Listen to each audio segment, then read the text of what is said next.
So last எபிசோட நம்ம பார்த்தது ஜே இனிமே ஸ்விம்மிங்கே பண்ணாத மாதிரி அவனுடைய ஷோல்டர் இன்ஜூர் ஆகியிருக்கும். ஸோ அதுக்கப்புறம் என்ன நடக்குது அப்படின்றத இன்னைக்கான வீடியோவில் பார்த்துடலாம். இப்போ இந்த சர்ஜரிலாம் நடந்து முடிஞ்ச ஒரு வாரத்துக்கு அப்புறம் காட்டுறாங்க. சோல் என்ன பண்றாங்க, நம்ம ஜேவோட அப்பா கிட்ட ஏதோ டிஷ்லாம் எடுத்துட்டு வந்து தராங்க. அவரும் வேணான்னு இவ்வளோ சொல்றாரு, ஆனா அவங்க கேட்குற மாதிரி இல்லை. நீ என்னோட பையன் ஹாஸ்பிட்டல்ல இருக்கும் போதுல இருந்தே நிறைய ஃபுட்லாம் அவனுக்காக ரெடி பண்ணி தந்திருக்கேன். இப்படி ஒரு ஃபேனை நான் பார்த்ததே இல்லை. ஃபர்ஸ்ட் நான் உனக்காக தேங்க்ஸ் தான் சொல்லணும். ஆமா, உன்னோட வீடு எங்க இருக்குன்னு கேட்கிறாரு. ஏன்னா இவருக்கு இப்போ வரைக்கும் தெரியாது. சோலும் உங்க வீட்டுக்கு ஆப்போசிட்ல தான் என்னோட வீடும் இருக்கு. இப்படி இவங்க ரெண்டு பேரும் பேசி முடிச்சுட்டு கடைசி அவர் அங்க இருந்து போகும்போது, இது நான் உனக்காக தர்ற ஒரு சின்ன டிஷ்ஷா எடுத்துக்கோ. இது உடம்புக்கு ரொம்ப நல்லது. இது ஒரு சிரப் மாதிரி. இதை எப்போ வேணும்னாலும் நீ குடிக்கலாம்னு சொல்றாரு. ஆனா வீட்டுக்கு வந்ததும் நம்ம சோலு அதுல இருந்து கொஞ்சம் கொஞ்சமா குடிப்பாங்கன்னு பார்த்தா மொத்தமா குடிச்சு காலி பண்ணிடுறாங்க. இது ஒரு சிரப் மாதிரி இருக்கும்னு சொன்னாங்க. இது ஜூஸ் மாதிரி அவ்வளவு நல்லா இருக்கு. ஆனா லைட்டா கேரா இருக்கிற மாதிரியே இருக்கேன்னு சொல்லிட்டு விண்டோ வழியா வெளியே வேடிக்கை பார்த்துட்டு இருக்காங்க. கரெக்டா நம்ம ஜேவும் அப்பதான் அந்த பக்கமா நடந்து போறான். அதை பார்த்தது இவங்களுக்கு ஒரு டவுட். இவன் இப்ப ஸ்விம்மிங் பிராக்டிஸ் எல்லாம் பண்ணக்கூடாதுன்னு சொல்லிட்டாங்களே, அப்புறம் எங்க தான் போயிட்டு இருக்கான்னு சொல்லிட்டு அவனை ஃபாலோ பண்ணிட்டு பின்னாடியே போறாங்க. ஆக்சுவலா அவன் போய் தனியா அந்த இடத்துல உட்காந்து அவன் முன்னாடி பிராக்டிஸ் பண்ணதுல தான் யோசிச்சு பார்த்துட்டு இருக்கான். அப்ப திடீர்னு நம்ம பின்னாடி இருந்து சத்தம் கேட்கிற மாதிரி இருக்கு. அவனு வந்து என்னன்னு செக் பண்றான். அது நம்ம சோல் தான். அவங்களை பார்த்ததுமே அவனுக்கு அவ்வளவு சந்தோஷமா இருக்கு. இருந்தாலும் சும்மா அவங்க முன்னாடி பேசும்போது மட்டும் ஸ்ட்ரிக்டா இருக்கிற மாதிரி பேச ட்ரை பண்ணிட்டு இருக்கான். நீ இங்க என்ன பண்ணிட்டு இருக்க, இந்த நேரத்துல உனக்கு இங்க என்ன வேலைன்னு கேக்குறான். அவங்களும் தள்ளாடிட்டே, இல்ல நான் உன்ன பாக்குறதுக்காக தான் இந்த இடத்துக்கு வந்தேன்னு சொல்றாங்க. நீ நார்மலா பேசுற மாதிரி எனக்கு தெரியல, ஒருவேளை ட்ரிங்க் பண்ணிட்டியா என்ன அப்படின்னு அவங்க கிட்ட வந்து அவங்க குடிச்சிருக்காங்களான்னு சொல்லி ஸ்மெல் வச்சு செக் பண்ணி பார்த்துட்டு இருக்கான். இவன் சோல் கிட்ட இவ்வளவு க்ளோஸா இதுக்கு முன்னாடி வந்ததில்ல. அதனால அவனுக்கே ஒரு மாதிரி ஃபீல் ஆகி அப்படியே தள்ளி நின்னுடுறான். சோலும் இவங்க கிட்ட உளறிட்டு இருக்காங்க. நான் உண்மையா எதுவும் ட்ரிங்க்லாம் பண்ணல, நான் ஒரு சிரப் தான் குடிச்சேன். அது உன்னுடைய அப்பா தான் தந்திருந்தாரு. அது ரொம்ப நல்லா இருந்ததுன்னு கொஞ்சம் ஓவரா குடிச்சிட்டேன். அந்த சிறப்பு கொஞ்சம் ஓவரா குடிச்சா கேரா தான் இருக்கும் அப்படின்றது நம்ம ஜேக்கும் தெரியும். அது குடிக்கிறது உடம்புக்கு நல்லது, அதெல்லாம் கரெக்ட் தான். அதுக்குன்னு இப்படி ஒரே டைம்ல மொத்தமாவா காலி பண்ணுவேன். அவங்க பேலன்ஸ் இல்லாம நின்னுட்டு இருக்கிறத பார்த்துட்டு அவங்களை சேஃபா ஒரு இடத்துக்கு கூப்பிட்டு போய் உட்கார வைக்கிறான். சோல் என்ன பேசிக்கிட்டு இருக்கோன்னே தெரியாம ஜே கிட்ட அவங்க பாட்டுக்கு நிறைய காமெடி எல்லாம் பண்ணி சிரிக்க வச்சுட்டு இருக்காங்க. அவங்க இப்படி பேசுறதெல்லாம் கேட்கும்போது அவனுக்கு சந்தோஷமா தான் இருக்கு. சிரிச்சுட்டு தான் உட்காந்துருக்கான். ஆனா சோல் கிட்ட பேசும்போது மட்டும் வேணும்னே ஸ்ட்ரிக்டா பேசுறான். ரொம்ப போர் அடிக்குதுன்னு ரெண்டு பேரும் அதுக்கப்புறம் ஒன்னா உட்காந்து பாட்டு கேட்க ஆரம்பிச்சிடுறாங்க. சோலுக்கு தூக்கமா வருது. அவங்க தூங்கி தூங்கி விழுந்துட்டு இருக்காங்க. ஜே அவனுடைய ஷோல்டர்ல அவங்களை சாஞ்சு தூங்க வைக்கிறான். நல்லா தூங்க ஆரம்பிச்சவங்க விட்டு அவனை பிடிச்சி ஹக் பண்ணிடுவாங்க போல இருக்கு. அதனால அவங்களை விட்டு கொஞ்சம் தூரம் தள்ளி வந்து நின்றுடுறான். பாதி மயக்கத்துல இருக்கிற சோலி உன கண்ணை திறந்து பார்க்கும்போது ஃபியூச்சர்ல அவங்க ஜேவோட பேனர் ஒன்று எடுத்துட்டு வந்து அவங்களுடைய வீட்டுல வச்சிருப்பாங்கல்ல, அந்த பேனர்ல இருந்து ஜே தான் எழுந்து வெளியே வந்துட்டான் போல இருக்கு நினைச்சு அவங்க கிட்ட பேசுறதுக்காக வராங்க. அந்த ஆர்வத்துல அவங்க வரும்போது தெரியாதனமா போன்ல இருக்கிற வாய்ஸ் ரெக்கார்டர் வேற ஆன் பண்ணி விட்டுறாங்க. சோல் இப்ப நம்ம வீட்டுக்கு போகலாம், லேட் ஆயிடுச்சுன்னு நினைக்கிறேன்னு சொல்றான். இவன் பேனர்ல இருந்து வெளியே வந்திருக்கான்றத நினைச்சுக்கிட்டு நம்ம சோல் இவங்கிட்ட உளர ஆரம்பிச்சிடுறாங்க. என்னோட ஸ்டார் உன்னால இப்ப பேசக்கூட முடியுமா, நீ எப்படி அந்த பேனர்ல இருந்து வெளியே வந்தவன நேரில் பார்க்கும்போது எனக்கு ரொம்ப சந்தோஷமா இருக்கு, கொஞ்சம் அமைதியாரு, நீ என்னென்னமோ பேசிக்கிட்டு இருக்கன்னு அவனும் சொல்றான். அவங்க வேற பேலன்ஸ் இல்லாம கீழே விழுற மாதிரி போயிடுறாங்களா, இவன் தான் அவங்களை ஹோல்ட் பண்ணி பிடிக்கிறான். ரெண்டு பேரும் அப்படியே ஃபேஸ் டு ஃபேஸ் பார்த்துட்டு இருக்காங்க. சோல் இவனுடைய கண்ணத்துல கை வச்சதுமே முடிவு பண்ணிடலாம். நம்ம ஃபீலிங்ஸை பத்தி இவகிட்ட சொல்றதுக்கு இதை விட்ட கண்டிப்பா வேற நல்ல சான்ஸே கிடைக்காது. சோல் நான் அவங்ககிட்ட ஒன்று சொல்லணும், அது என்னன்னா எனக்கு ஒன்று ரொம்ப பிடிச்சிருக்கு அப்படின்னு லவ்வை ப்ரப்போஸ் பண்ணிட்டு இருக்கான். ஆனா அவங்க கிட்ட இருந்து எந்த ஒரு ரியாக்ஷனும் இல்ல. ஜே, நீ எப்பவுமே உன்னோட லைஃப்ல இதே மாதிரி சந்தோஷமா இருக்கணும், நான் எப்பவுமே உன் கூட இருப்பேன், கண்டிப்பா உன்னை விட்டுட்டுலாம் போயிட மாட்டேன். இப்படி அவங்க தொடர்ந்து பேசிக்கிட்டு இருக்கும் போதே நம்ம ஜே திடீர்னு அவங்களை கிஸ் பண்ணிடுறான். இப்போ அப்படியே கட் பண்ண நெக்ஸ்ட் டே மார்னிங் நம்ம சோல் ஸ்கூலுக்கு போறதுக்காக பஸ்ல டிராவல் பண்ணிட்டு இருக்காங்க. ஆனா அந்த சிறப்பு ஓவரா குடிச்சதுனால இப்போ வரைக்கும் தலையை கையில பிடிச்சிட்டு தான் உட்காந்துருக்காங்க. தலை வலியா இருக்குன்னு நம்ம ஜேவும் வேக வேகமா ஓடி வரான் இந்த பஸ்ஸை பிடிக்கிறதுக்காக. ஆனா பஸ் அதுக்குள்ள இங்க இருந்து கிளம்பிடுது. ஆக்சுவலா அவன் பஸ்ல வரணும்னு ஆசைப்படுறதே சோல் கிட்ட பேசிட்டு வரணுன்றதுக்காக தான். நேத்து அவன் லவ் ப்ரப்போஸ் பண்ணால அதுக்கு அவங்க எந்த ஒரு பதிலும் சரியா தந்திருக்க மாட்டாங்க, அதை பத்தி பேசுறதுக்காக தான். ஆனா பஸ்ல உட்காந்துருக்க நம்ம சோல் அவங்களுக்குள்ளாரே பேசிட்டு போறதை வச்சுதான் நமக்கு தெரியுது. நேத்து நைட்டு நான் ஜேவை மீட் பண்றதுக்காக அவன் ஸ்விம்மிங் பிராக்டிஸ் பண்ற அந்த இடத்துக்கு போனேன். நாங்க ரெண்டு பேருமே ஒன்னா உட்காந்து பாட்டு கேட்டுட்டு இருந்தோம். அது வரைக்கும் நடந்தது எனக்கு ஞாபகம் இருக்கு. அதுக்கப்புறம் ஜே கிட்ட நான் என்னென்னலாம் உளறி வச்சிருக்கேன்னு தெரியலையேன்னு சொல்லி யோசிச்சுட்டே நடந்து போயிட்டு இருக்காங்க. அப்ப கரெக்டா அவங்களுடைய போன்ல நேத்து ஒரு ஆடியோ ரெக்கார்ட் ஆச்சுல்ல, அந்த ஃபைல் பிளே ஆகுது. அவங்க ஜே கிட்ட பேனர்ல இருந்து நீ எப்படி வெளியே வந்த, என்னோட ஸ்டார் நீ அப்படி இப்படிலாம் பேசிட்டு இருந்திருப்பாங்களா, அதுதான் அங்க ஓடிட்டு இருக்கு. இப்படி இல்லாம நான் அவங்க கிட்ட போய் பேசி வச்சிருக்கேன், என் இமேஜை நானே டேமேஜ் பண்ணிடுறேன்னு சொல்லி ஃபீல் பண்ணிட்டு இருக்காங்க. இன்னொரு பக்கம் நம்ம டேயை தான் காட்டுறாங்க. அவனோட பைக்கை நிறுத்திட்டு ஸ்கூலுக்கு தான் நடந்து வந்துட்டு இருக்கான். அப்ப அவனை ஒன் சைடா லவ் பண்ணிட்டு இருக்க அந்த புள்ளிகள் வந்து அவனை கூப்பிட்டு பேசுறாங்க. நேத்து ஸ்கூல் முடிஞ்சு நீ ஒரு பொண்ணு கூட பைக்ல வேகமா போறதை நான் பார்த்தேன். என்ன பைக்ல கூப்பிட்டு போன எத்தனை டைம் சொல்லியிருக்கேன், என்ன கூப்பிட்டு போனதே இல்ல. அந்த பொண்ணை மட்டும் எதுக்கு உன்னுடைய பைக்ல கூப்பிட்டு போன, யார் அந்த பொண்ணுன்னு கேள்வி கேட்டுட்டு இருக்காங்க. உன் வேலையை மட்டும் பாருன்னு சொல்லிட்டு இவன் இங்க இருந்து போகும்போது அந்த புள்ளிகள் ஒன்று தடுத்து நிறுத்திட்டு, அந்த பொண்ணு யாருன்னு எனக்கு தெரியும், அது சோல் தானே, அவ எதுக்காக உன்னோட பைக்ல வரா, ஒருவேளை நீங்க ரெண்டு பேருமே யாருக்கும் தெரியாம டேட் பண்றீங்களா என்ன? அவனும் பதிலுக்கு ஏன் நான் சோலை டேட் பண்ண கூடாதா அப்படின்னு அவங்க கிட்ட பேசிக்கிட்டு இருக்கும் போதே அங்க சோல் தூரத்துல நடந்து வர்றதை பாத்துறான். எங்க ரெண்டு பேருக்கு நடுவில் என்ன இருக்குன்றது உனக்கு தெரியணும், அவ்வளவுதானே, இப்பவே உனக்கு அதை தெரிய வைக்கிறேன் பாருன்னு சொல்லிட்டு நேரா சோல் கிட்ட தான் வரான். இன்னொரு பக்கம் நம்ம ஜேவை காட்டுறாங்க. அவனும் சோல் கிட்ட பேசுறதுக்காக வேற ஒரு பஸ் பிடிச்சிட்டு வேக வேகமா ஸ்கூலுக்கு வந்திருக்கான். நேத்து அவன் ப்ரப்போஸ் பண்ணது, அவன் கிஸ் பண்ணதுன்னு சொல்லி எல்லாத்தையுமே பேசலாம்னு ரொம்ப சந்தோஷம் சந்தோஷமா ஓடி வந்துட்டு இருக்கான். ஆனா நம்ம சோலுக்கு அது எதுவுமே ஞாபகம் இல்லைன்றது இப்போ வரைக்கும் அவனுக்கு தெரியல. இப்ப நம்ம சோலு நேத்து ரெக்கார்டான அந்த ஆடியோ தான் ஃபுல்லா கேட்டுட்டு இருக்காங்க. அதை ஃபுல்லா அவங்க கேட்டு முடிக்கிறதுக்குள்ளே நடுவில் வந்து இந்த டேய் அவங்க கிட்ட பேச ஆரம்பிச்சிடறான். அவங்க இந்த இயர்போனை காதுல இருந்து எடுக்கும்போது தான் நம்ம ஜே அவங்கள ப்ரொபோஸ் பண்ணதுல அங்க பிளே ஆகிட்டு இருக்கு. இப்போ இந்த ரெக்கார்டிங்ல இருக்கிறத கூட கடைசியில் அவங்க கேட்கல. இந்த டேய் வந்து அவங்க கிட்ட பேசிட்டு இருக்கிறத அங்க இருக்கிற எல்லா ஸ்டூடெண்ட்ஸும் வேடிக்கை பார்த்துட்டு இருக்காங்க. நம்ம ஜேக்கும் இதெல்லாம் கடுப்பா இருக்கு. இருந்தாலும் எதுவும் பேச முடியாம அப்படியே அமைதியா நின்னுட்டு இருக்கான். இப்போ அந்த டேய் டைரக்டாவே அவங்க கிட்ட விஷயத்த பேச ஆரம்பிச்சிடறான். நீ என்னோட கேர்ள் ஃப்ரெண்டா இருக்கணும்னு ஆசைப்படுறேன், உனக்கு இந்த விஷயத்துல ஏதாவது பிரச்சனை இருக்கா அப்படின்னு. இப்படி இவன் சொல்றது கேட்டதும் நம்ம ஜே அப்புறம் அந்த புள்ளிகள் அங்க இருக்கிற மற்ற ஸ்டூடெண்ட்ஸ்க்கு எல்லாருக்குமே பயங்கர ஷாக்கு. கரெக்டா நம்ம சோலும் ஷாக் ஆகி முடியாதுன்னு பேச ஆரம்பிக்கும் போதே அவங்க கையில இருக்க அந்த வாட்ச் திடீர்னு ஃபிளாஷ் ஆகிற மாதிரி காட்டுறாங்க. அடுத்த செகண்டே அவங்க அவங்களுடைய பிரசன்ட் டைம்ல எனக்கு வந்துட்டாங்க. அதான் அந்த வாட்சை தேடி தண்ணியில விழுந்திருப்பாங்கல்ல அந்த இடத்துக்கு. நம்ம சோலும் எவ்வளவு எழுந்திருக்க ட்ரை பண்றாங்க. அப்புறம் தான் அவங்களுக்கு ஞாபகம் வருது இந்த டைம்ல எல்லாம் அவங்களுடைய கால் வேலை செய்யாதுன்னு.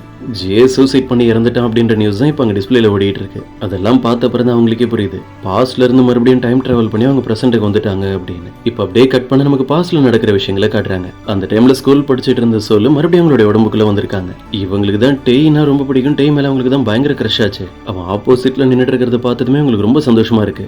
சோல் நான் அவங்ககிட்ட கேட்டிருந்த விஷயத்துக்கு நீ இப்போ வரைக்கும் சரியா பதில் சொல்லவே இல்லை. நீ என்னோட கேர்ள் ஃப்ரெண்டா இருக்கணும்னு ஆசைப்படுறியான்னு கேட்கறான். சோல் கண்டிப்பா முடியாதுன்னு தான் சொல்லுவாங்கன்னு ஜே வேற ரெடி ஆகிட்டு இருக்கான். கையெல்லாம் முறுக்கிட்டு கோவத்துல அந்த டேயை போட்டு அடிக்கிறதுக்காக.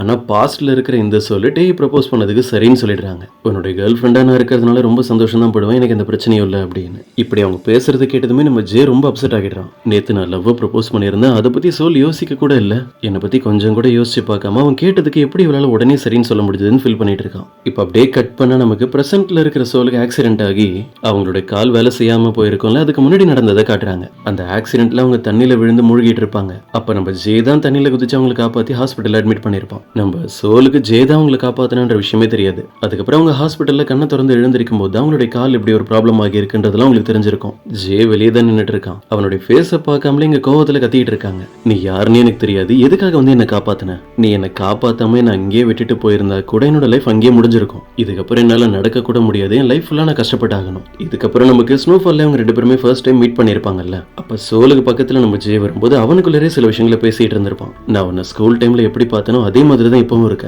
ஜே ஸ்கூல் டைம்ல இருந்து இப்போ வரைக்கும் சோலை லவ் பண்ணிட்டு தான் இருந்திருக்கான். இந்த விஷயம் அவங்களுக்கே தெரியல. இவன் அந்த விஷயத்தை பத்தி எல்லாம் பேசலான்னு ஆரம்பிக்கும் போதே சோல் என்ன சொல்றாங்க, நான் அவங்களுடைய பெரிய ஃபேன் பேச ஆரம்பிச்சிடுறாங்களா. இவனும் புரிஞ்சுக்கிறான். அப்படின்னா சோலுக்கு அவளுடைய ஸ்கூல்ல தான் நான் படிச்சேன்றது கூட தெரியல. அவ என்ன ஒரு ஃபேமஸான ஐடலா பார்த்துட்டு தான் என்கிட்ட பேசுறதுக்காக வந்திருக்கான்னு சொல்லி புரிஞ்சுக்கிறான். இதுக்கப்புறம் இங்க நடந்ததெல்லாம் நம்ம முன்னாடியே பார்த்தோம். இவன் இந்த இடத்துக்கு வந்து இவங்க ரெண்டு பேரும் டிஸ்டர்ப் பண்ணிருப்பாங்க. கடைசியா அங்க இருந்து போறதுக்கு முன்னாடி நம்ம சோல அவனுக்கு ஒயிட் கேண்டிஸை தந்திருப்பாங்க. இது உங்களோட ஃபேவரட்னு எனக்கு தெரியும், இதை நான் உங்களுக்காக தான் எடுத்துட்டு வந்திருக்கேன்னு தராங்க. ஆக்சுவலா அது எப்படி தெரியுமா நம்ம ஜேக்கு ஃபேவரட்டா மாறி இருக்கும். ஸ்கூல் படிக்கும் போது அவன் டெலிவரி பாய் நினைச்சு சோல் அவங்க கிட்ட பேசிட்டு அவனுக்கு இந்த ஒயிட் கேண்டிஸை தான் தந்திருப்பாங்க. இப்ப அவங்க தந்த அந்த கேண்டிஸை கார்ல வச்சுக்கிட்டு சோல் இப்ப எங்க தங்கி இருக்காங்கன்றதை கண்டுபிடிக்கிறதுக்காக அவங்களை ஃபாலோ பண்ணிட்டு பின்னாடியே தான் போயிட்டு இருக்கான். கடைசியில அவங்க ஒரு அபார்ட்மெண்ட்ல தான் தங்கி இருக்காங்க அப்படின்றதையும் தூரத்துல இருந்து பார்த்துட்டு இருக்கான். இதுக்கப்புறம் தான் நம்ம ஜே அவன் தங்கியிருந்த இடத்துக்கு போய் ஏதோ ஒரு காரணத்தினால மேல இருந்து குதிச்சு சூசைட் பண்றதுக்காக வெயிட் பண்ணிட்டு இருந்திருப்பான். அப்போ வெளியே இருந்து யாரும் அவனுடைய டோர் பெல்ல தொடர்ந்து அடிச்சுக்கிட்டே இருக்காங்க. ஆனா இவன் அதை பத்திலாம் எதுவும் கவலைப்படாம கடைசியில மேல இருந்து குதிச்சு சூசைட் பண்ணி இறந்து போயிட்டான். இப்படி எல்லாம் தான் முன்னாடி நடந்திருக்கிற விஷயம்ன்றதை இப்ப நமக்கு தெளிவா காட்டியிருக்காங்க. இப்ப அப்படியே கட் பண்ண நமக்கு பிரசன்ட் டைம்ல எனக்கு வந்திருக்கிற சோலை காட்டுறாங்க. அவங்க கடைசியா கையில அந்த வாட்ச் வச்சுட்டு தண்ணியில இருந்திருப்பாங்க. இப்ப பார்த்தா ஒரு ஹாஸ்பிட்டல்ல இருக்காங்க. நான் எப்படி இங்க வந்தேன்? நேத்து நைட்டு நான் வேற ஒரு இடத்துல தானே இருந்தேன்னு சொல்றாங்க. அப்ப அந்த இடத்துல இருக்கிற நர்ஸும் நேத்து நீங்க ஒரு இடத்துல மயக்கம் போட்டு அப்படியே தண்ணியில விழுந்து கிடந்தீங்க, அங்க இருந்த நிறைய பேர் தான் உங்களை ஹாஸ்பிட்டல் கூப்பிட்டு வந்து அட்மிட் பண்ணாங்க. சோலோ அந்த நர்ஸ் கிட்ட அம்மா இது எந்த வருஷம்னு கேட்க அவங்களும் சோலை குறுகுறுன்னு பார்த்துட்டு இது வருஷம் 2023ன்னு சொல்றாங்க. அதுக்கப்புறம் நம்ம சோல் இந்த ஹாஸ்பிட்டலோட பேரை பார்க்கும்போது அவங்களுக்கு தெரியுது ஜே மேல இருந்து கீழே விழுந்தான்ல, அவனுக்கு ட்ரீட்மெண்ட் தரத்துக்காக இந்த ஹாஸ்பிட்டலுக்கு தான் தூக்கிட்டு வந்தாங்கன்னு. ஜேவை பாக்குறதுக்காக அப்படியே அவங்க வீல் சேர்ல போய் பார்க்கும்போது தான் தெரியுது ஜேவோட அப்பா அப்புறம் பேண்ட்ல அவங்க கூட இருந்த பசங்க எல்லாருமே பயங்கரமா உட்காந்து அழுதுட்டு இருக்காங்க. இதெல்லாம் பார்க்கும்போது நம்ம சோல் ரொம்ப எமோஷனல் ஆகிடுறாங்க. அவங்களால கடைசி வரைக்கும் எதுவுமே பண்ண முடியலையே அப்படின்னு வீல் சேரை தள்ளிட்டு அவங்க அங்க இருந்து போகும்போது கரெக்டா ஜேவோட க்ளோஸ் ஃப்ரெண்ட் ஹியூக்னு ஒருத்தன் இருப்பான்ல, அவன் சோல் அங்க இருந்து போறதை பார்த்துட்டு அவங்க அடையாளம் கண்டுபிடிச்சிடறான். இவ நம்ம கூட ஹை ஸ்கூல்ல படிச்ச அந்த பொண்ணு சோல் தானே அப்படின்னு. இப்ப நமக்கு ஜேவோட பேண்ட் இன்சார்ஜ் ஒருத்தர் இருப்பார்ல, அவரை தான் காட்டுறாங்க. இப்படி ஒரு இன்சிடென்ட் நடந்துருச்சுல, அதனால மீடியா ரிப்போர்ட்டர்ஸ் எல்லாருமே அவர் தான் கேள்வி கேட்க ஆரம்பிக்கிறாங்க. ஆனா அவர் எந்த ஒரு பதிலும் சொல்ற நிலைமையில இல்ல, அப்படியே சோகமா நடந்து போயிட்டு இருக்காரு. இன்னொரு பக்கம் நம்ம சோல் கிட்ட இன்வெஸ்டிகேட் பண்றதுக்காக 2 போலீஸ் அவங்க தேடி வந்திருக்காங்க. நீங்க ஜே கூட ஒன்னா எடுத்துக்கிட்ட மாதிரி ஒரு போட்டோ அவருடைய ரூம்ல இருந்து எங்களுக்கு கிடைச்சது. அது மட்டும் இல்லாம அவர் இறந்து போறதுக்கு முன்னாடி கடைசியா அவங்கள தான் மீட் பண்ணாரு அப்படின்ற இன்ஃபர்மேஷனும் கிடைச்சது. அந்த போட்டோவை கையில் எடுத்து பார்த்துட்டு இருக்க நம்ம சோலுக்கு ஆச்சரியமா இருக்கு. இப்பதானே ஜே கூட வெளியே போயிருக்கும் போது ஸ்டூடியோல இருந்து போட்டோ எடுத்தோம் பாஸ்ட்ல, அப்படின்னா நான் அங்க பண்ற ஒவ்வொரு சின்ன விஷயத்தாலையும் ஃபியூச்சர்ல ஏதோ ஒரு சேஞ்ச் நடக்குது. அப்படின்னா நான் திரும்ப பாஸ்ட்டுக்கு போயிட்டா ஜேவை காப்பாத்துறதுக்கு கூட எனக்கு நிறைய சான்ஸ் இருக்கு அப்படின்னு முடிவு பண்ணிட்டு அவங்க எந்த இடத்துல தண்ணியில் விழுந்து வாட்சை ப்ரெஸ் பண்ணாங்களோ திரும்ப அதே இடத்துக்கு வந்து ட்ரை பண்ணி பார்க்குறாங்க. எப்படியாவது டைம் ட்ராவல் பண்ணி திரும்ப பாஸ்ட்டுக்கு போயிடலான்னு அவங்களும் எவ்வளோ ட்ரை பண்ணி பார்க்குறாங்க. ஆனால் இந்த டைம் அது நடக்கல. சோல் பயங்கரமாக அழ ஆரம்பிச்சிடுறாங்க. இந்த டைம் அவங்க நினைச்ச மாதிரி அந்த இடத்துக்கு போக முடியலையே அப்படின்னு. இப்போ ரொம்ப நேரத்துக்கு அப்புறம் நம்ம சோல் வீட்டுக்கு வந்து ஜேவோட நியூஸ் தான் பார்த்துக்கிட்டு இருக்காங்க. அவன் எதனால இறந்து போயிருக்கான்னு எல்லாருமே இன்சார்ஜ் கிட்ட கேள்வி கேட்குறாங்க. அவர் ஏதோ ஒரு பதில சொல்றாரு. அவனுக்கு நிறைய நெகட்டிவ் கமெண்ட்ஸ்லாம் வர ஆரம்பிச்சது. அவனை கஷ்டப்படுத்துற மாதிரி சில பேர் என்னென்னமோ பேசி வச்சிருக்காங்க. இதெல்லாம் நினைச்சு டிப்ரெஸ் ஆகி தான் அவன் கடைசியில் சூசைட் பண்ணி இறந்து போயிட்டான். இப்படி அவர் பேசுறதை கேட்கும் போதே நம்ம சோலுக்கு ஒரு டவுட். இதுதான் உண்மையான ரீசனா இல்ல இதுக்கு பின்னாடி வேற ஏதாவது ரீசன் இருக்கா அப்படின்னு. ஏன்னா இந்த மாதிரி பேண்ட்ல இருக்கிறவங்க யாராவது சூசைட் பண்ணி இறந்து போனாலே ஹேட்டர்ஸ் பண்ற நெகட்டிவ் கமெண்டால தான் இப்படிலாம் நடந்துருச்சுன்னு அந்த விஷயத்தை ஈஸியா எல்லாருமே முடிச்சிருவாங்க. இதுக்கப்புறம் நம்ம சோல் அவங்க 2 பேரும் ஒன்னா எடுத்துக்கிட்டு அந்த போட்டோ தான் எடுத்து பார்த்து ஃபீல் பண்ணிட்டு உட்காந்துருக்காங்க. நீ கடைசியா என்னதான் மீட் பண்ணி என்கிட்ட பேசிட்டு போன, அதுக்கப்புறம் நீ இப்படிலாம் பண்ண போறேன்னு எனக்கு தெரிஞ்சிருந்தா நான் அங்கேயே தடுத்திருப்பேன் அப்படின்னு. கரெக்டா இதே நேரம் சோலுடைய போனுக்கு ஒரு அன்னோன் நம்பர்ல இருந்து கால் வருது. அவங்களும் அட்டன் பண்ணி பேசுறாங்க. பேசுறது வேற யாரும் இல்ல, ஜேவோட பெஸ்ட் ஃப்ரெண்ட் அந்த ஹியூக் தான். சோல், நான் ஹியூக் தான் பேசுறேன். ஜே கடைசியா உன்னதான் மீட் பண்ணி பேசிட்டு போனதா சொன்னாங்க. அவன் அப்போ உன்கிட்ட நல்லா பேசினானா இல்லையா, இல்ல ஏதாவது விஷயத்த நினைச்சு அவன் சோகமா இருக்கிற மாதிரி நீ ஏதாவது கவனிச்சியா? ஜே திடீர்னு இப்படி பண்ணுவான்னு நாங்க யாருமே எதிர்பார்க்கல. அவன் இப்படி ஒரு முடிவு எடுக்கிற அளவுக்கு அவனோட லைஃப்ல அப்படி என்ன பிரச்சனை இருந்ததுன்றது எனக்கு தெரியல. எல்லாத்தையுமே சோகமா பேசி முடிச்சுட்டு கடைசியா ஒரு முக்கியமான விஷயத்த சோல் கிட்ட சொல்ல வரான். ஜே உங்ககிட்ட ஒரு விஷயத்துக்காக மன்னிப்பு கேட்கணும்னு என்கிட்ட சொல்லியிருந்தான். அது என்னன்னு நான் இப்போ உங்ககிட்ட சொல்றேன்னு அவன் பேசிக்கிட்டு இருக்கும்போது திடீர்னு லைன் கட் ஆகிடுது. அது என்னவா இருக்குன்னு தெரிஞ்சுக்கிறதுக்காக நம்ம சோல் அவனுக்கு திரும்ப கால் பண்றாங்க. ஆனா லைன் கிடைக்கவே இல்லை. டைம் பார்த்தா கரெக்டா 12 மணி. அவங்க கையில இருக்க அந்த வாட்சும் க்ளோ ஆக ஆரம்பிக்குது. அதை பார்த்ததுமே நம்ம சோலுக்கு அவ்வளவு சந்தோஷமா இருக்கு. அப்படின்னா கரெக்டா இது 12 மணிக்கு வேலை செய்யுது. இப்ப நம்ம திரும்ப பாஸ்ட்டுக்கு போக போறோம்னு சொல்லி ரொம்ப ஆவலா வெயிட் பண்ணிட்டு இருக்காங்க. அவங்க நினைச்ச மாதிரியே கடைசியில பட்டனை பிரஸ் பண்ணதும் 2008 பாஸ்ட்டுக்கே வந்துடுறாங்க. அவங்க எழுந்திருச்சு பார்த்தா அங்க என்னென்னமோ உங்களை சுத்தி நடந்துட்டு இருக்கு. நம்ம சோலுக்கு எதுவும் புரியல. அப்போ மந்திரம்லாம் தெரிஞ்ச மாதிரி ஒரு லேடி அவங்க பக்கத்துல வந்து அவங்கள போட்டு சும்மா அடி அடி நடிச்சிட்டு இருக்காங்க. இந்த பொண்ணோட உடம்புல இருக்கிற அந்த ஆவியாரு உடனே இந்த பொண்ணோட உடம்பை விட்டு வெளியே போயிடுங்க அப்படின்னு.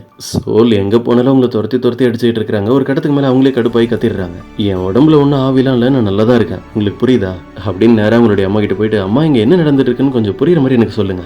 ஆவியை ஓட்டுறதுக்காக எதுக்கு ஆளுங்களா வந்திருக்காங்க, என்னதான் விஷயம்னு கேட்க பதிலுக்கு அவங்களும் நீ தானே இதெல்லாம் என்கிட்ட பண்ண சொன்ன. உடனே நம்ம சோல் ரீகால் பண்ணி பாக்குறாங்க இங்க என்ன நடந்திருக்கு அப்படின்னு. அவங்க பிரசன்ட்டுக்கு வந்துட்ட அப்புறம் இந்த பாஸ்ட்ல ஸ்கூல் படிச்சுட்டு இருக்கிற சோல் என்ன பண்ணிருப்பாங்க, அம்மா என்னோட உடம்பு கொஞ்ச நாள்ல என்னோட கண்ட்ரோலே இல்லாம வேற யாராவது யூஸ் பண்ணிட்டு இருக்கிற மாதிரி எனக்கு தெரிஞ்சது. என் உடம்புக்குள்ள ஏதோ ஒரு பொண்ணோட ஆவி வந்துருச்சோன்னு எனக்கு தோணுது அப்படின்னு இந்த பாஸ்ட்ல இருக்கிற சொல் தான் அவங்களுடைய அம்மாவை கூப்பிட்டு போயிட்டு இந்த பிளாக் மேஜிக்லாம் தெரிஞ்ச மாதிரி ஒரு லேடியை போய் மீட் பண்ணி பேசிட்டு வந்திருப்பாங்க. அதுதான் இப்ப நடந்துட்டு இருந்தது இந்த கலவரம் எல்லாமே. இதெல்லாம் ஞாபகம் வந்ததும் நம்ம சொல்ல அங்க இருக்கிறவங்கள சமாளிக்க ட்ரை பண்ணிட்டு இருக்காங்க. அம்மா நான் தான் இப்படிலாம் உங்ககிட்ட பண்ண சொன்னேன்னு எனக்கு தெரியும், ஆனா நீங்க பயப்படுற மாதிரிலாம் எதுவும் இல்ல, என் உடம்புல வேற பொண்ணோட ஆவிலாம் இல்ல, நான் நல்லா தான் இருக்கேன். இப்படி ஒரு வழியா அங்க இருக்கிறவங்க எல்லாருக்கிட்டுமே பேசி முடிச்சுட்டு மாடியில இருந்து கீழே பார்த்தா நம்ம ஜீவனுடைய வீட்டுக்கு நடந்து வந்துட்டு இருக்கான்றது தெரியுது. உடனே அவனை மீட் பண்ணி பேசுறதுக்காக பரபரப்பா ஓடி போய் அவன் ஆப்போசிட்ல தான் நிக்கிறாங்க. அவனை திரும்ப பார்த்து இவங்க தான் சந்தோஷப்படுறாங்களே தவிர ஜே கிட்ட எந்த ஒரு ரியாக்ஷனும் இல்ல. ஏன்னா இதுக்கு முன்னாடி இங்க நடந்த விஷயம் அப்படி. இப்போ கொஞ்ச நாளாவே அவன் பாஸ்ட் சோல் கிட்ட பேசுறதுக்காக நிறைய ட்ரை பண்ணியிருப்பான். நம்ம ஜே அவங்க கிட்ட பேச வந்தாலே அவங்க என்ன சொல்லியிருப்பாங்க, எதுக்கு வந்து இப்படி என்ன டிஸ்டர்ப் பண்ற, எனக்கு ஆல்ரெடி ஒரு பாய் ஃப்ரெண்ட் இருக்காங்க. ஆக்சுவலா அவங்க பாய் ஃப்ரெண்ட்னு சொல்லி இருக்கிறதே அந்த டேயே தான். நம்ம ஜே என்ன பண்றான், அன்னைக்கு அவன் ப்ரப்போஸ் பண்ணால இந்த விஷயத்தை பத்தி பேசுறதுக்கு ஆரம்பிக்கிறான். ஒரு நிமிஷம் மட்டும் நான் சொல்றது கேளு அப்படின்னு. ஆனா பாஸ்ட் சோல் என்ன பண்ணிருப்பாங்க, நான் ஒரு டைம் சொன்னா நீ கேட்க மாட்டியான்னு சொல்லி அவனை போட்டு அடி அடி நடிச்சிருப்பாங்க. இதெல்லாம் இப்ப ஞாபகப்படுத்தி பாக்குற நம்ம சோலுக்கு பயங்கர ஷாக்கு. டைம் டிராவல் பண்ணி பிரசன்ட்டுக்கு போயிட்டு வர்றதுக்குள்ள இங்க இந்த வேலையை வரை நம்ம பார்த்து வச்சிட்டோமே அப்படின்னு. ஜே அவங்கள டோட்டலா அவாய்ட் பண்ணிட்டு அவனோட வீட்டுக்கு போயிடுறான். சோலுக்கு என்ன பேசுறதுன்னு தெரியல. வீட்டுக்கு வந்து நம்ம சோல் தனியா உட்காந்து புலம்பிட்டு இருக்காங்க. எல்லாம் கரெக்டா தான் போயிட்டு இருந்தது, கடைசியில நானே எனக்கு ஆப்பு வச்சுக்கிட்டேனே அப்படின்னு. அவங்க போன் எடுத்து செக் பண்ணி பார்க்கும்போது தான் அவங்களுக்கு இன்னொரு முக்கியமான இன்ஃபர்மேஷனும் கிடைக்குது. இவங்க பிரசன்ட்டுக்கு போயிட்டு இப்ப திரும்ப பாஸ்ட்டுக்கு வந்திருக்காங்கல்ல, இது ஒரே நாள்ல நடந்த மாதிரி அவங்களுக்கு ஃபீல் ஆனாலும் இங்க பாஸ்ட்ல 10 நாள் கடந்து போயிடுச்சு. அப்படின்னா இப்ப அவங்களுக்கு கிடைச்சிருக்கிற இந்த சான்ஸை வேஸ்ட் ஆக்கிட்டாங்கன்னா திரும்ப அவங்க எப்போ வருவாங்கன்னு அவங்களுக்கே தெரியாது. இதுக்கப்புறம் நம்ம இங்க இருக்கிற டைமை வேஸ்ட் பண்ணவே கூடாது, ஜேவை எப்படியாவது காப்பாற்றணும்னு தான் யோசிக்கிறாங்க. இப்போ அப்படியே கட் பண்ண நெக்ஸ்ட் டே மார்னிங் ஸ்கூலுக்கு வந்திருக்கிற சோல் ஜே கிட்ட பேசுறதுக்காக அவன் முன்னாடி தான் நடந்து போறாங்க. ஆனா அவன் அவங்களை கண்டுக்கவே இல்லை. இருந்தாலும் அவங்க கூடவே நடந்து போய் முடிஞ்ச அளவுக்கு அவங்க கிட்ட பேச ட்ரை பண்ணிட்டு இருக்காங்க. ஜேவனுடைய ஷோல்டர் பெயின்லாம் இப்போ பரவாயில்லையா, சர்ஜரி நடந்ததுக்கு அப்புறம்? இங்க பாரு, நான் உனக்காக நிறைய புக்ஸ் எல்லாம் எடுத்துட்டு வந்திருக்கேன், இது எல்லாமே மோட்டிவேஷன் ஸ்டோரி தான். அது மட்டும் இல்லாம நான் உனக்காக ஒரு மிஷின் கூட வாங்கிட்டு வந்திருக்கேன் பாரு. உனக்கு ஷோல்டர்ல ஏதாவது பெயின் இருக்கிற மாதிரி ஃபீல் ஆச்சுன்னா இதை யூஸ் பண்ணு, இது மசாஜ் பண்ற மாதிரி இருக்கும். இப்படி அவங்க பேசிட்டே இருக்கிறத பார்த்துட்டு ஜே டென்ஷன் ஆகி உனக்கு என்னதான் வேணும், இப்ப மட்டும் எதுக்கு திடீர்னு என்ன ஃபாலோ பண்ணிட்டு என்ன வந்து டிஸ்டர்ப் பண்ணிட்டு இருக்கேன்னு எனக்கு புரியல. பதிலுக்கு சொல்லணும், என் மேல கண்டிப்பா கோவமா தான் இருப்பா, அது எனக்கே நல்லா தெரியும். நான் உனக்கு எல்லாத்தையுமே தெளிவா புரியுற மாதிரி இப்பவே சொல்லிடுறேன். இந்த 10 நாள் இந்த உடம்புல இருந்தது நான் கிடையாது. 2008ல ஹை ஸ்கூல் படிச்சுட்டு இருக்கிற சோல். நான் 2023 ஃபியூச்சர்ல இருந்து வந்திருக்க சோல். என் கையில இருக்கு பாரு இந்த வாட்ச், இது சாதாரணமா நினைக்காத, இதை வச்சு டைம் டிராவல் பண்ணி தான் நான் இங்க வந்திருக்கேன். நீ இறந்து போயிடக்கூடாது, உன்னை காப்பாத்துறதுக்காக தான் நான் இங்க வந்திருக்கேன்னு சொல்றாங்க. அவங்க பேசுறதெல்லாம் கேட்டு நம்ம ஜீவன் நல்லா சிரிச்சுட்டு நீ என்ன லூஸ் ஆகிட்டியான்னு கேட்கறான். ஆக்சுவலா இது எல்லாமே நம்ம சோல் நினைச்சு பாக்குற விஷயம் தான். அவங்ககிட்ட எந்த ஒரு உண்மையும் சொல்லல. ஏன்னா ஃபியூச்சர்ல நடக்கிற ஒரு விஷயத்தை இங்க சொன்னா இங்க டைம் ஃப்ரீஸ் ஆகும், இங்க இருக்கிறவங்க காதுலயும் அது கேட்காது. இதெல்லாம் புரிஞ்சுக்கிட்டு நம்ம சோல் என்ன பண்றாங்க, அவங்ககிட்ட வேற ஒரு நல்ல கதையா சொல்றாங்க. நான் இப்போ சொல்றது நம்ப முடியாத மாதிரி தான் உனக்கு இருக்கும், ஆனா நீ இதை நம்பிதான் ஆகணும். என் உடம்புல ஏதோ ஒரு ஆவி இருக்கு, அதனாலதான் இப்படிலாம் அடிக்கடி நடக்குது. இதெல்லாம் நம்புற மாதிரி இல்லையே நம்ம ஜீவன் சொல்ல, அவங்க யூனிஃபார்ம்குள்ள இருந்து ஏதோ தாயத்து மாதிரி எடுத்து அவங்க கிட்ட காட்டுறாங்க. அவனும் டக்குன்னு வேற பக்கமா திரும்பி நீ என்ன பண்ணிட்டு இருக்கேன்னு கேக்குறான். இங்க பாரு, இது என்ன பாதுகாக்கிறதுக்காக இருக்கிற ஒரு விஷயம் தான். நான் சொன்னல என்னோட உடம்புல ஒரு ஆவி இருக்குன்னு, இதனாலதான் நான் கொஞ்ச நாள் வேற மாதிரி நடந்துகிட்டேன். அப்ப நான் எப்படிலாம் நடந்துகிட்டேன்றதையும் எனக்கு சரியா ஞாபகம் இல்லைன்னு சமாளிக்கிறாங்க. ஜே கடைசி அங்க இருந்து போகும்போது நீ சொல்றதெல்லாம் ஓகே தான், ஆனா அது எப்படி நீ அந்த டேயை மட்டும் கரெக்டா டேட் பண்ணிட்டு இருந்த அப்படின்னு பாயிண்டா பேசிட்டு அங்க இருந்து போயிடுறான். சோலுக்கு இது எப்படி சமாளிக்கிறதுன்னு தெரியல. அது நான் உங்ககிட்ட சொன்னல அந்த ஆவிதான் டேட் பண்ணிட்டு இருந்திருக்கு, எனக்கும் அதுக்கு எந்த சம்பந்தமும் இல்லைன்னு கத்திட்டு இருக்காங்க. அவனை ஃபாலோ பண்ணிட்டு பின்னாடி போறேன்னு சொல்லி தடுக்கி கீழே விழுந்து அவங்களுடைய காலில் வேற அடிபட்டுருது. ஜே அவங்களுக்கு ஹெல்ப் பண்ணலான்னு கிட்ட வரலான்னு வெயிட் பண்ணும்போது கரெக்டா அந்த டேய் வேற வந்துடுறான். சோலை பிடிச்சி அவன் சேஃபா தூக்கி விட்டுட்டு உனக்கு எதுவும் அடிப்படல அப்படின்னு அவனுடைய கேர்ள் ஃப்ரெண்டு கிட்ட பேசுற மாதிரி பேசிட்டு இருக்கான். இதெல்லாம் பாக்குற நம்ம ஜேக்கு தான் செம்ம கடுப்பாகுது. இந்த டேயோட ஃபேஸ் நல்லா பார்க்கும்போது தான் நம்ம சோலுக்கு கடைசியா நடந்தது ஞாபகம் வருது. அவங்க கடைசியா டைம் டிராவல் பண்ணி இங்க இருந்து போறதுக்கு முன்னாடி அவன் ப்ரப்போஸ் பண்ணிருப்பான். அதுக்கப்புறம் எங்க பாஸ்ட்ல இருந்த அந்த சோலை அவன் ப்ரப்போஸ் பண்ணதுக்கு சரின்னு சொல்லியிருப்பாங்க. இவ்வளவு வேலையை பார்த்து வச்சுட்டேன் நான் அவங்க யோசிச்சுட்டு இருக்கும் போதே ஜேவை இரிட்டேட் பண்றதுக்காகவே இந்த டேயை அவங்களை ஹக் பண்ற மாதிரி பிடிச்சி அங்க இருந்து கூப்பிட்டு போறான். சோ இன்னைக்கான வீடியோ இதோட முடியுது. இது உங்களுக்கு பிடிச்சிருக்கும் நம்புறேன். அப்படி பிடிச்சிருந்தா மறக்காம உங்களுடைய ஃப்ரெண்ட்ஸ்க்கும் ஷேர் பண்ணிடுங்க.